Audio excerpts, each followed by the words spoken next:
Well, guys, industry experts are already talking, and guess what's coming back? Man, I feel sorry for everybody that bought these last call Hellcats, at least in that body style. Yes, that was one of the last editions you're going to get in that body style. But the Hellcat, that's coming back.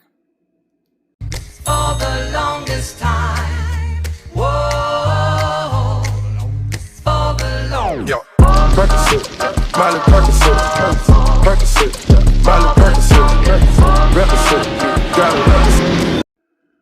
What is up, guys? Welcome on back to TK's Garage. Before we get into today's video, I got to talk about the sponsors here at the channel, and that is Destroyer1320.com. You see it, I hate thieves. Destroyer1320.com is the website you go to protect your Mopar. It's not expensive, and it's common sense. You want to go there, you can get neutral strap covers, kill switches, all kinds of anti-theft products. And believe me, if you have a Demon 170, a Red Eye, a Hellcat, even a Scat Pack, damn, even an RT with fake wide body fenders, I don't care. Any Mopar product, they can cover it. They also cover some Fords, you know, Rams, trucks, all that stuff. Go check them out. Destroyer1320.com. Tell them I sent you.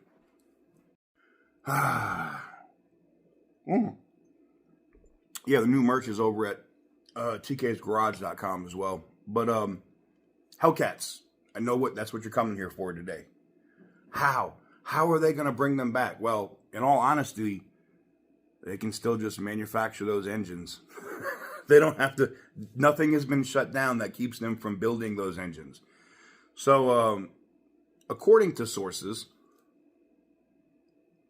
the new CEO that comes in, and I'll have something on that later today because something I thought was impossible to happen could now happen, and I hope he taxes the dog out of them for how they did him just a couple of months ago. But even if it's not Tim Kuniskis that comes back to take the helm, Hellcats are coming back.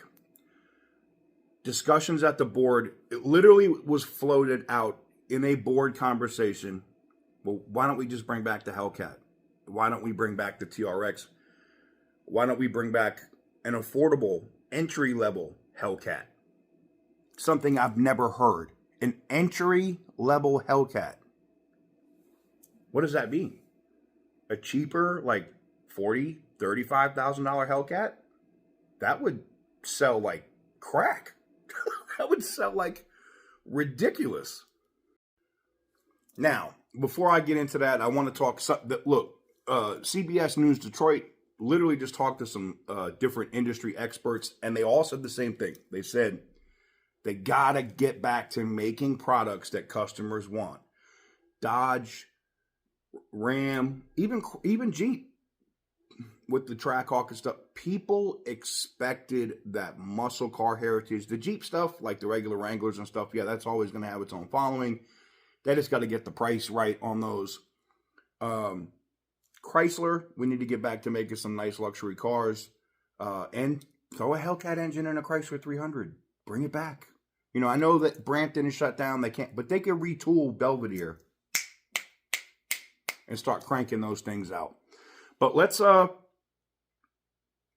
into the video from Click 2, or is it Click 2 Detroit? But Click Detroit or CBS Detroit. CBS Detroit, sorry. Let's get into CBS Detroit as they talk to some industry experts here. You got to see this. Is announcing that he's stepping down. This move follows a strained relationship with the UAW dealerships and now the Stellantis board. Welcome to CBS News Detroit at 5. I'm Terrence Friday. And I'm Meredith Bruckner. Gino Vici joins us from Jefferson Assembly with more on what's next for the company and how experts believe the company can be turned around moving forward. Some auto industry experts say this resignation comes as no surprise. It's no secret how many issues the company has been dealing with as of late. However, whoever steps into this new role as CEO has a lot to clean up. It's good news that Carlos Tavares, the CEO of Stellantis, is resigning. Jan Griffiths, an automotive industry expert with Gravitas Detroit, makes no secret about her opinion about CEO Carlos Tavares stepping down on Sunday. She says under his reign, the company has been a disaster. It is good news for the employees, it is good news for the UAW, and it is good news for the dealers, and it is good news for the suppliers. Griffiths says in order for Stellantis to recover from the mismanagement it faced under Tavares, the new CEO must fix the fractured relationships with the UAW, the dealers and employees, and even relationships globally. Carlos Tavares blamed and has threatened to take legal action against the UAW, his own family.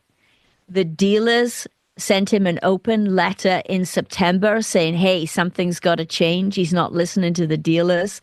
The shareholders have taken legal action against him. They're not happy.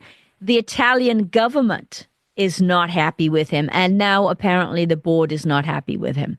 Wayne State professor and supply chain expert Dr. John C. Taylor says Stellantis has a whole list of issues to address, but one of those issues is being disconnected from its customer base. And they're going to have to do what consumers want, which is give them the products that they want.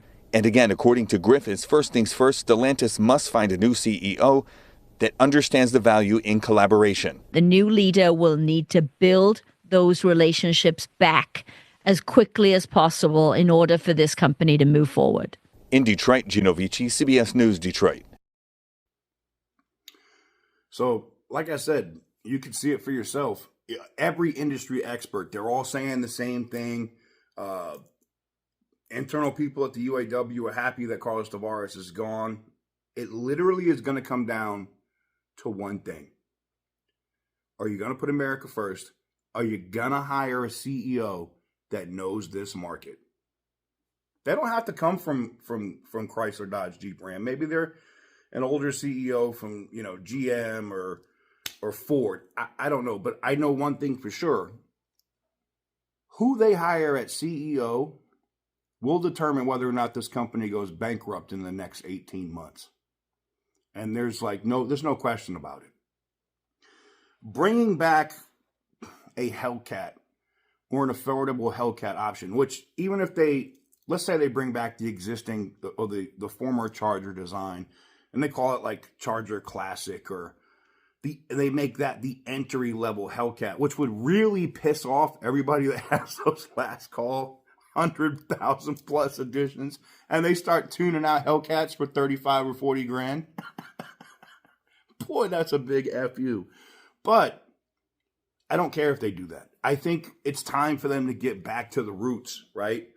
Affordable muscle cars, affordable cars. And that means cars that I'm never going to buy. The Omni. Bring something back. Call it the Omni. The Neon. Something like that. You have to bring back that Kia, what is the little Hyundai Excel back in the, you have to bring back that little piece of S car. You have to do it.